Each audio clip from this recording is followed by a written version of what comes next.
ചാരം അതുപോലെ തന്നെ നമ്മൾ കുറെ പഴത്തൊഴി മുട്ടത്തോടും ഒക്കെ അടിച്ച് ഇടാൻ പറഞ്ഞ് അതുപോലെ തന്നെ അതൊക്കെ നമ്മുടെ ചെടികളുടെ വളർച്ചയ്ക്കും ഫ്ലവറിങ്ങിനും വേണ്ടി എല്ലാ നൈട്രജനും ഫോസ്ഫറസും കാൽസ്യവും എല്ലാം അടങ്ങിയിരിക്കുന്ന വളക്കൂട്ടുകളാണ്. അതുപോലെ തന്നെ പ്രധാനപ്പെട്ടതാണ് DAP ഉണ്ടെങ്കിൽ DAP ഇട്ട് കൊടുക്കാം.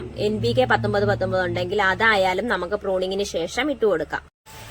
നമ്മൾ പ്രൂൺ ചെയ്തതിൻ്റെ അന്ന് തന്നെ നമുക്ക് വളം ഇട്ട് കൊടുക്കാൻ സാധിച്ചില്ല. കുറഞ്ഞതിൻ്റെ അന്ന് തന്നെ വളം ഇട്ട് കൊടുക്കാം. അല്ലെന്നുണ്ടെങ്കിൽ 2 ദിവസം കഴിഞ്ഞോ എപ്പോഴായാലും നീണ്ടു പോവരുത്. ഒരാഴ്ചയ്ക്കുള്ളിൽ വളം ഇട്ട് കൊടുത്താൽ മതി. അതെന്തായാലും ആ ഒരാഴ്ചയ്ക്കുള്ളിൽ വളം ഇട്ട് കൊടുക്കണം.